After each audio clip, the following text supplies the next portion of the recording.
അയേ നാരായണോ എല്ലാരും ഇന്നെ ഇപ്പത്തിലേ കാണാത്ത നോക്കട്ടെ അല്ല ഒരു വിവരം അറിയുന്നില്ല ഇതിന്റെ. അല്ല ഇച്ചമ്മ ഇതേടെ പോയിരു ഞാൻ പീടിയെ പോയതിനും മോനെ. ആ പിന്നെ നമ്മളെ ബീരാനൊക്കെ എന്തോ ടൂറിനോ എന്തോ പോയി എന്നെല്ലാം പറഞ്ഞിട്ടില്ലല്ലോ ആന്തേനു. അത് ഞാൻ പറഞ്ഞുതരാം. ആ അത് ബീരാനിക്ക നമ്മളെ ആനേന്റെ രണ്ടാം പാപ്പാനേനു. അങ്ങനെ കൂപ്പില് പണിയൊന്നില്ലാണ്ടായേരെ ആരോ പറഞ്ഞു നമ്മളൊന്ന് വയനാട്ടിൽ ടൂറ് പോവാന്ന്. അങ്ങനെ ഇവര് ജീപ്പും വിളിച്ച് ടൂറ് പോയി. വയനാട്ടില് ഇങ്ങനെ പോയിക്കൊണ്ടിരിക്കുമ്പോ തിരുനെല്ലി റൂട്ടിലാ ഇവര് ജീപ്പും കൊണ്ട് പോന്ന്.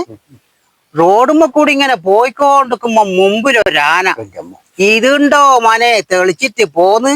പഠിച്ച പണി 18 നോക്കിയിട്ട് മനെ ആന മാറുന്നില്ല. അല്ല ജീപ്പിന്റെ മുമ്പ് തന്നെ ഈ മുമ്പിൽ ഇത് മാറാണ്ട് ജീപ്പിനങ്ങ് പോവാവോ. അങ്ങനെ ബീരാനിക്ക വണ്ടിയിൽ നിന്ന് ഇറങ്ങി ഒരു ബടിയും എടുത്ത് അങ്ങനെ ബീരാനിക്ക ആനേന്റെ നേരെ മുമ്പ് ചെന്ന് നിന്നിട്ട് ആനയോട് പറഞ്ഞ് ആന എടുത്താനേന്ന്. എന്നിട്ടാണ് പോയാ ഏടെ പൂവേ.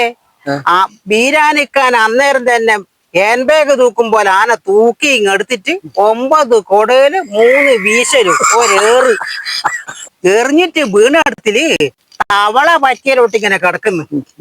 ആന്തേനും പറ്റി കാട്ടാനൊക്കെ എന്ത് എടുത്തും പലത്തു. കാട്ടുന്നിറങ്ങി ആനേന്റെ മുമ്പ് പോയിട്ടല്ലേ പറയുന്നത്. നാട്ടിൽ ആനേനോട് പറയും പോലെ ആന എടുത്താനേന്ന്.